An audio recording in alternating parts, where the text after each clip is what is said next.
Okay, so here's the scenario. You've downloaded the alt sound. You fire up the table, you go to play it, you can't hear anything, or it's really, really low. So you're like, okay, I know what to do. iDigStuff showed me you go in the CSV, you go to the gain column, and you turn up the volume there. Okay, so you did that. You go back in, still not loud enough. Now what? Well, tonight we're going to show you how to fix that. Stay tuned.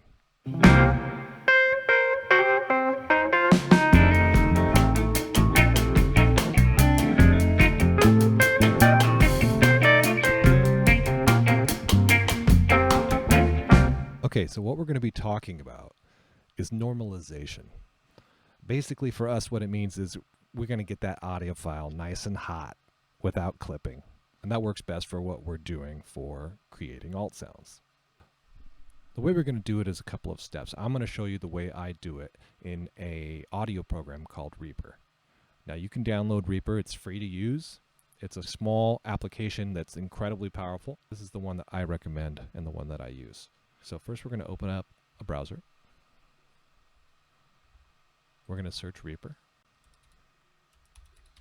Please excuse me, I cannot type, so there will be plenty of typos. We're going to click download. We're going to just click Windows 64-bit right here. Go ahead and click Save File. Save it to where you'd like it to go. For me, it's downloads. I already have one. We'll go to replace it. You can see I downloaded incredibly quickly because it's just not that big. And here it is. Double click the exe, agree, pick your location to install to, and install it.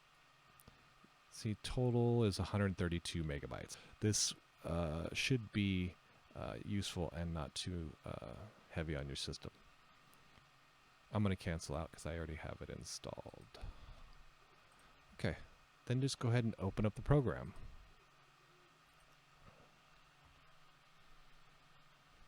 It's going to look like this. You might get a pop-up box that's going to say, hey, would you like to pay for this program?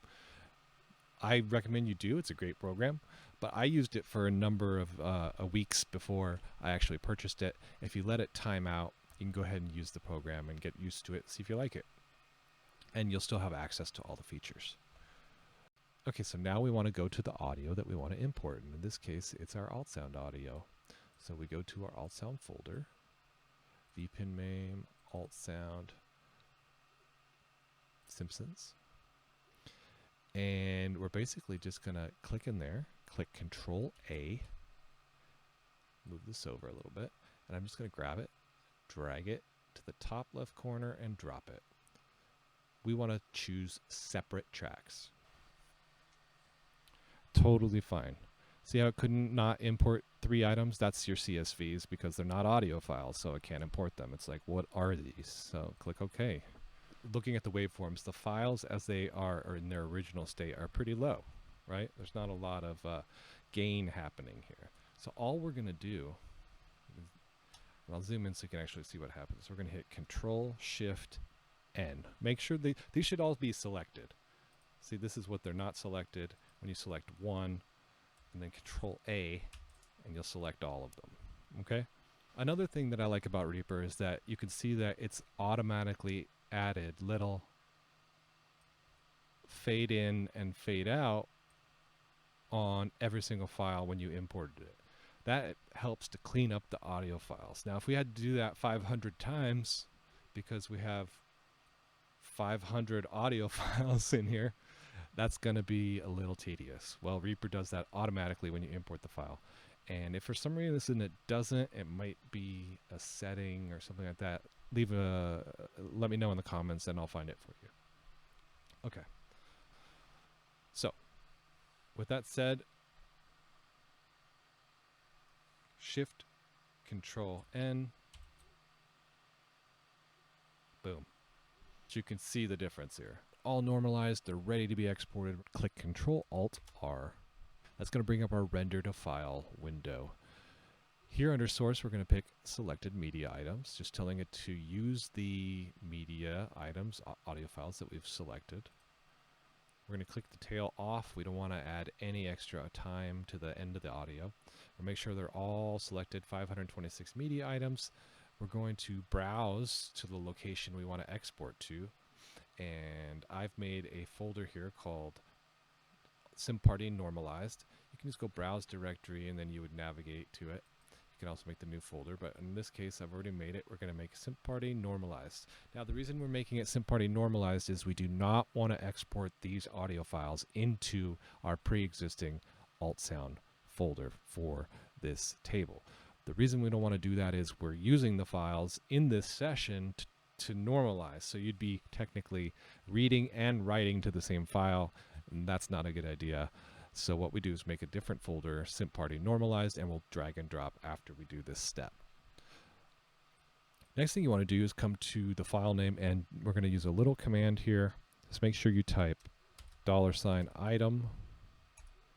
And what that is going to do is it's going to automatically use the original file name for the new file name. So you won't have to rename anything. It's going to do it all automatically. So $item here. Make sure we have the right format or the right file type. We want to export them as OGG, not WAV. You don't have to mess with any of this. 44.1 is great for our sample rate. Everything looks good. Last check, it's going to the right place. We have everything selected, and then we're going to click render. That's just going to go right on down and export all your files. You can see here it's doing 19 out of 526. It's cooking. It's going to do it pretty fast. Not too bad. Looks like about a minute or so. We'll be back with you as soon as it's done. Okay, so at this point we are done here in Reaper. We can go ahead and close out.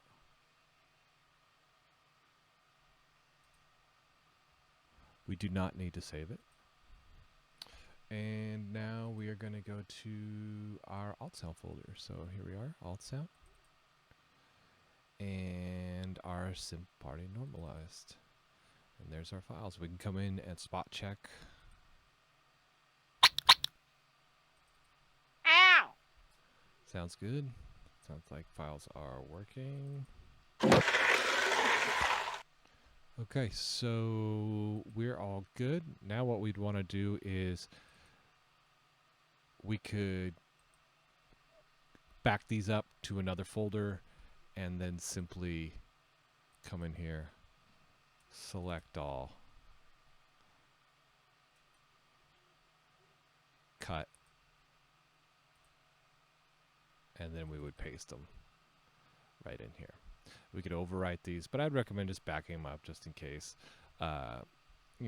Extra cautionary, but it's really just the same audio file, but now it's normalized. So up to you how you want to handle it. And that's it. All the files will be the same name.